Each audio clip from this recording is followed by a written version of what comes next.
Hello everyone, this is Isaac. This is Darren. And we are True Masters, and Morons. No, not signing off. Signing off. Bye guys, that's the whole episode. Lates. Oh my gosh. So, continuing from the last episode when we were talking about being old, I decided to make a joke at that... Okay. Shut your mouth, con. I decided to make a joke at my old job. Same, like, young 18-year-olds. And I'm like, I am trying to relate to the younger generation. And I picked up a pillow, and I threw it. And I was like, Yeet! And yeah, you had to explain that to Sarah and I. And the reaction that was received was from every single one of them looking at me and going, never do that again. Never again. Which is just so funny to me. It's like, I don't understand where Yeet came from or, like, what it is. All I know is that it is a meme and has existed for a while. No one knows how the memes start. But, yeah. There's 5 people who know how memes start, and they research it for the rest of us. That's it. And when the world needed them most, Yeet came, and they disappeared. And then there was Yeet, and he saw that it was good. And they saw that it was terrible, and they went and died. And they saw... Wait.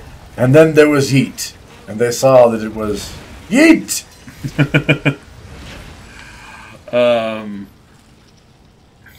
Yeah, anyway. I do have to say, I think my favorite Yeet meme is from, it's a little comic strip of... Nothing up the stairs for the golem? I don't know. Of Infinity War. Oh, I can't pull this. From the back. Oh, maybe? No, I can't pull this. Oh, what's it? What? Alright. What is it? It tells me to trigger to do that. So try to shoot it with the hand? No. No, I think it's just... yeah, it's not being powered. I need more water. Need more water. But so there's a comic strip that somebody wrote of Thor and Spider-Man. And Spider-Man's like, yeah, you know, everyone needs a catchphrase, you know, and I think this should be yours. And Thor's like, all right, Man of Spider, I will try. And Spider-Man's recording it as Thor throws his new weapon and goes, Yeet! All right. And Parker is just like, yes! This is everything I ever dreamed. So that is my favorite. I like that they make the way too young jokes about the Marvel MCU Peter. Oh yeah, it's hilarious. Have you ever seen that really old movie, Aliens? Or even around the same time is like, yeah, you guys remember that really old movie where they Star Wars Empire Strikes Back? It's like where they wrap the thing around the robot's legs and it falls. Yeah. And I mean, to be fair, that is actually like a 40-year-old movie at this point, but... Well, and also to be fair, Aliens, like, the first Alien, like, I think that's also 40 years old. I don't know. Truth be told, I've never actually seen the first Alien, so... All I know is Sigourney Weaver has aged well. Beautiful woman. She is. But yeah, like, I've seen bits and pieces of it. I know the gist. I am familiar with the term nuke it from orbit is the only way to be sure. Which might be from number 2. I don't know. But I'm not helping my case. Point is, they are old, but they're also like ingrained within societal culture. I actually just watched an interesting video today. It's been out for a while. There's an from a group called Overly Sarcastic Productions, and they do history and lore stuff for the real world, not video games. Yeah, we've mentioned them before. Cool people. Awesome. Yeah. It was a long time ago, though. I don't think we mentioned them since. But anyway, there's a video on Quetzalcoatl. Isaac, are you familiar with Quetzalcoatl? Native American thing, right? Yeah, I'm familiar with it primarily as a D&D monster, so I watched the video, and one of the things about Quetzalcoatl, and the reason we know so very little about it, at least this is her theory, and it makes complete sense because this is all accurate information. The more ingrained into a culture a thing becomes, the less explanation is needed. And so there are just passing references made to it, like everyone should know what it is, with no further explanation, all over the place. So, anyway, long story short. No, but that makes sense. Like, imagine as if an alien was to come to our world and we were like, hey, do you have any lightsabers? Exactly. Like, that's a perfect example. Everyone knows what a lightsaber is. You can just say, even if you've never seen the movie, you know, everyone knows what a lightsaber is. Everybody gets the jokes that games make about, no, this isn't a lightsaber. It's a solar blade. That one might be a little bit less omnipresent, but for most of gaming culture, for sure. Yeah. But point stands. For those of you who don't understand, lightsabers are copyrighted. Don't use... Yep. If you have a lightsaber in your whatever, don't call it a lightsaber, and make sure you specifically call it something other than a lightsaber to be safe. Doesn't even have to be like hugely different from lightsaber, just not lightsaber. Yeah. It can be a glowing saber, it can be a light blade, it just can't be lightsaber. It's like when there were knights and they got into fights wielding sabers of light. Yep. No, my favorite one is got to be from the gamers, obviously, because we reference that. I reference that movie too much, quite frankly, but whips out a lightsaber at this point, and the DM's like, you can't have a lightsaber. It's like, I see no lightsaber. I see a psionic spiral blade, or spirit blade, or something. Yep. Yeah. Basically a scion sword. A psionic weapon o' light. Yep. So dumb. It reminds me, I saw a little, captioned picture meme thing. Is it called a meme if it's just a captioned picture? Like, is that a meme? Yeah, that's a meme. Meme is literally a picture or GIF or video that has been shared enough to be seen by a large amount of the populace online. Okay. For those of you laughing at me right now, first of all, you're welcome. Second of all, I will just refer to you to the old man comments we discussed last episode. And moving on. So there was a meme of, I think it was basically just a picture of a Jedi, but it was talking about, is that a big old spider in the corner? No! No, it isn't. Don't say that. Dang it. Oh, okay, it's a crab. That's better. For me.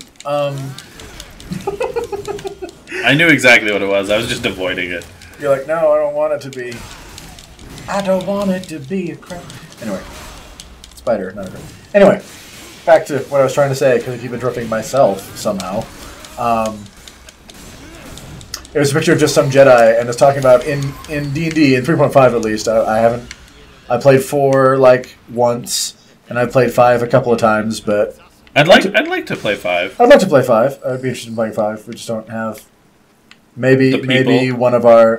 There's one other person in our D&D group that's played it and likes it, and maybe he'll be able to convince us all to play it after this campaign. We'll see. Anyway, 3 so in 3.5 when he ends it. Hey. The way you guys freaking skip things and ignore things and jump around things, and then when you do get to the things, come up with the most obtuse, obscene, insane ways of handling stuff, you never know. And I will talk more about that after I reference the thing I've been trying to reference. So there's a enchantment for weapons in 3.5 D&D called Brilliant Energy. So you can make a Brilliant Energy blade. And basically, if you put it on a sword, it looks like a lightsaber.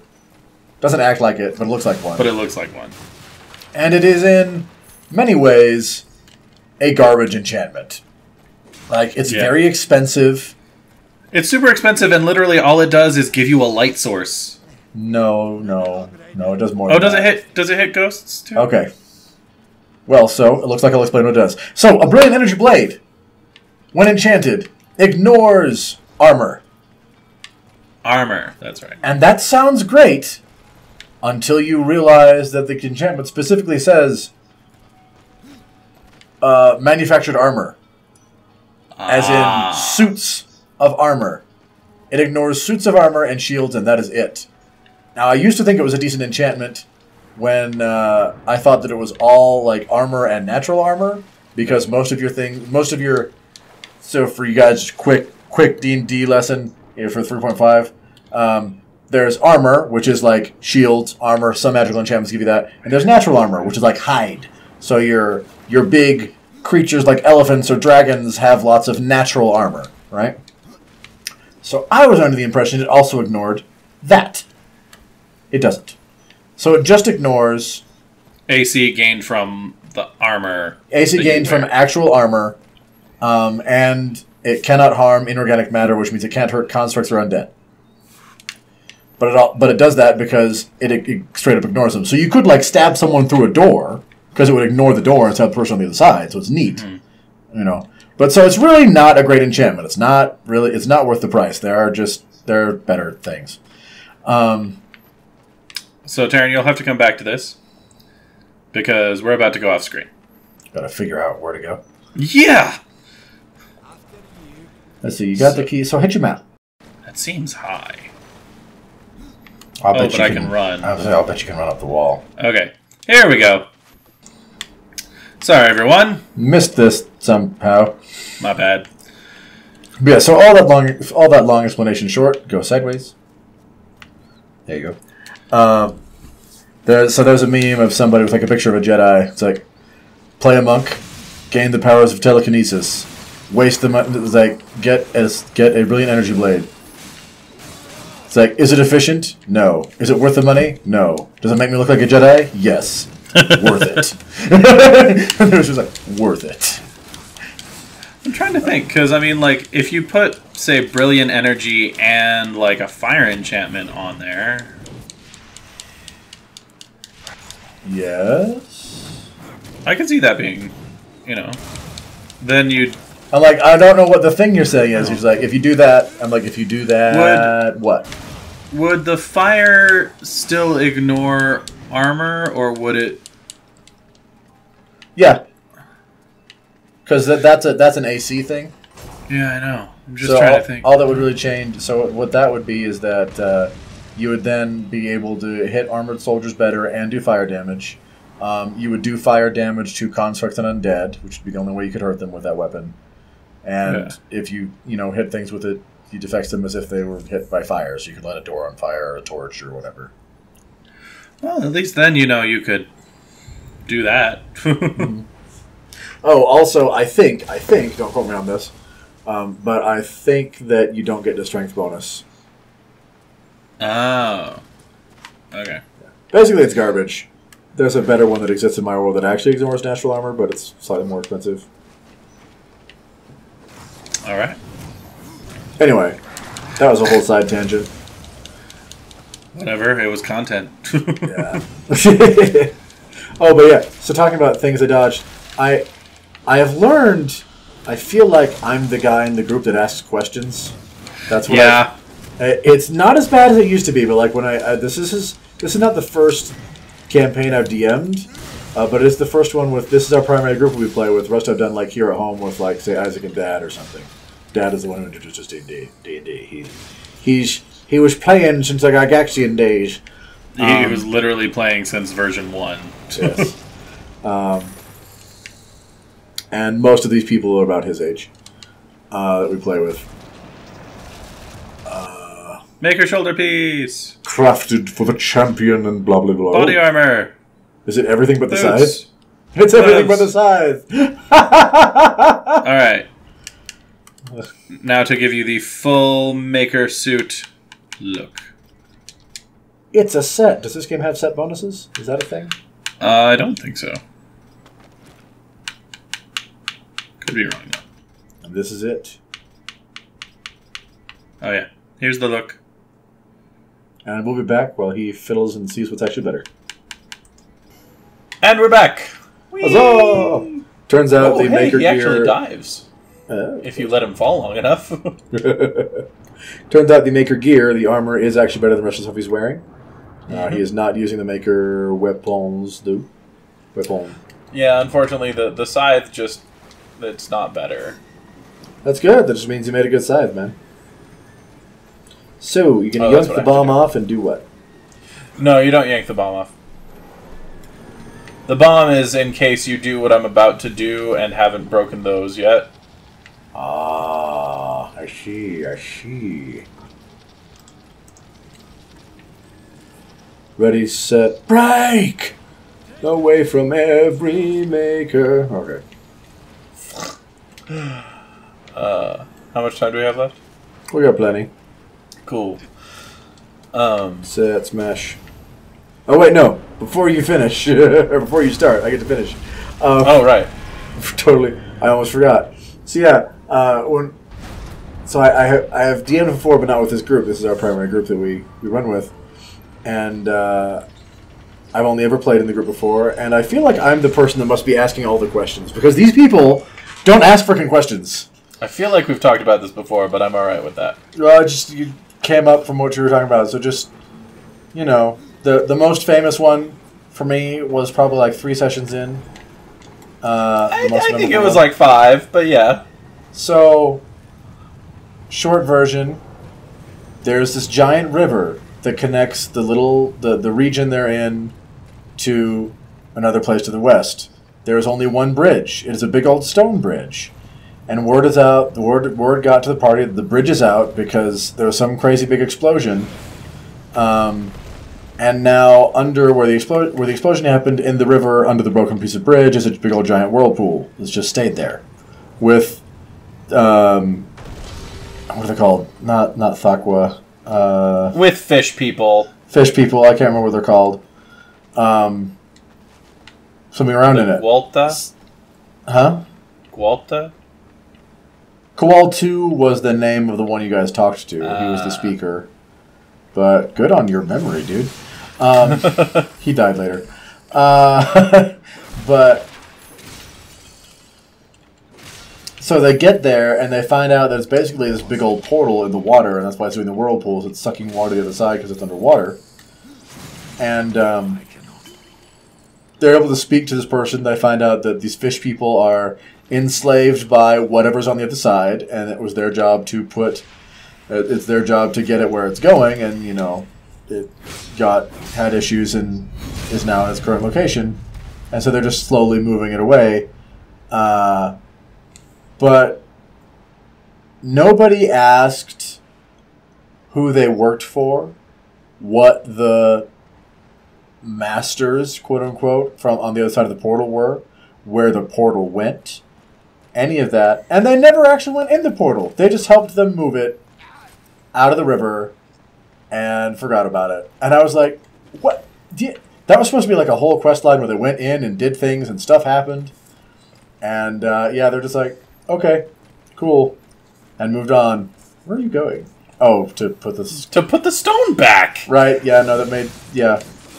Ooh, and I see one. That's not cool. Well, I guess it's too cool.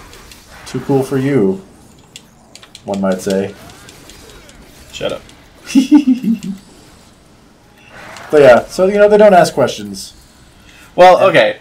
To be fair, we did eventually go through that portal. No, you didn't. Yeah, we did. Not. Oh, I guess you did. I'm like, what do you mean? Much later, they sort of encountered it on accident. Yeah. They asked us for help, we helped them, then we went through the portal. Yeah. Way later, like it came back up because of other stuff, which was funny on its own. But anyway, so you had something you were going to say before I so rudely interrupted you. No, I was just going to go on to the next thing I mentioned I was going to mention. The next thing that you mentioned to mention? Before I heard you were going to mention something, but I wanted to mention something before you mentioned something, so you could mention something. Your hiccup was perfectly timed. Thank you. I hate hiccups. No. Go up the thingies, the wall thingies. Yes. All right, we'll be back. Anyway, the thing I was going to mention was actually a story that came up between Tara and I and Sarah the other day, which was we were talking about how Taryn and I would sometimes, before I moved, like stay up all night just chatting, having fun. You know, jeez. Okay. like people who will live in the same place will do. I mentioned, I said these words, and Sarah loved the fact that this was a thing. Did that ground just spout? Oh, yes, it did. Yeah, this was lava, dude. And then the water happened. Oh, you're back in the... Okay. All right, I'm with you. I went the wrong way, though. That's not the right way? And so I said to them, I'm like, oh, yeah, no, one of my favorite Terran sleeping stories. And Sarah just chuckled. She's like, you have a favorite Terran sleeping story? And I said, yeah. It's like, as in, there's more than one, and there are enough of them that you have a favorite. And he's like, yes. And, yeah, no, my favorite one is absolutely Terran. I don't know if he still does it, because it's been a while since I've heard it. And, I mean, I moved, like, almost a year ago now. I guess it's only been 6 months. Whatever.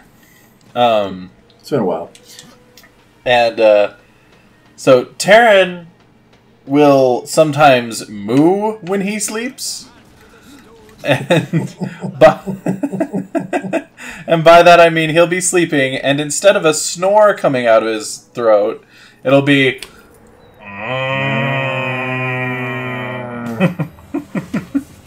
And I told him this once. I was like, are you aware that you moo when you sleep?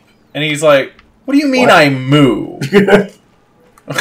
Because of course it's like, what are you talking? Like, who the frick moos? I'm not a cow. What are you talking about? Exactly. And then, legitimately, like, I want to say less than a week to 2 weeks later, he comes to me middle of the day and he's like, Isaac, I woke up to the moo. Like the woo woke me up. the moo woke me up. And I was like, what? No. Oh, okay. And he proceeded to explain to me that he was sleeping. Go to the door. Go to the door. I'm waiting for him. Do your thing, dude. Oh no, I think I messed it up. No, he's... Stop moving! No, see, he's not. He's...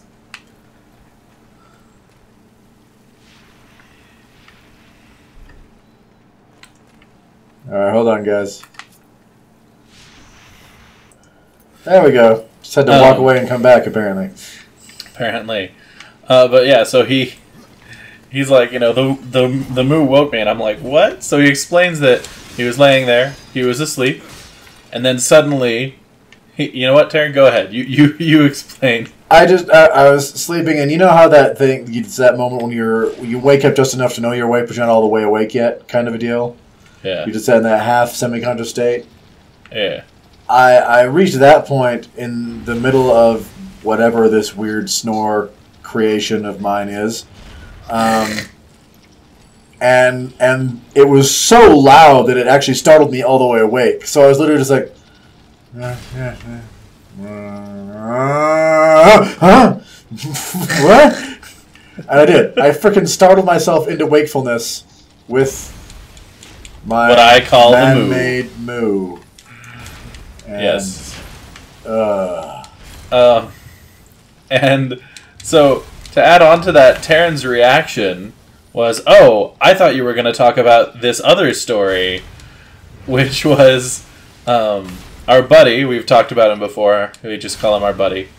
And not in real life, but for you guys. Yeah, for you guys, yeah. He's our buddy in for the U, just like Sarah used to be girlfriend. He is our buddy. Anyway, yeah. So he was over visiting for one reason or another, and Taryn is half asleep.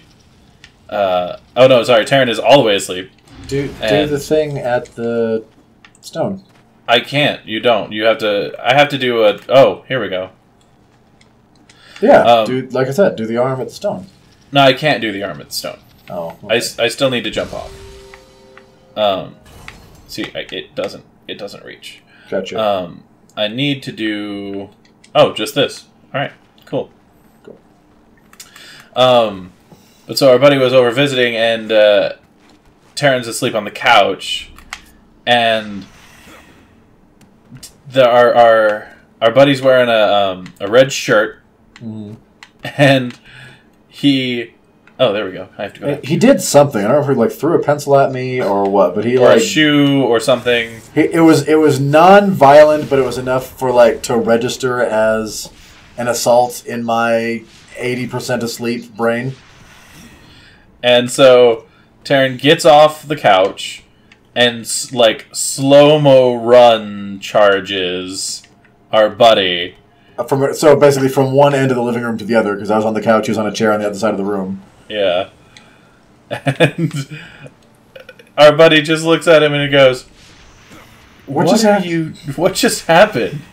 And it was hilarious because Taryn talks about this event that happened, and I'm like, I don't remember that, but I do remember, because he mentioned this as well, I do remember our buddy giving you crap for years after that about being like a bull because you went after him because he was wearing a red shirt. Yeah, it was just like, what? Oh. Yeah.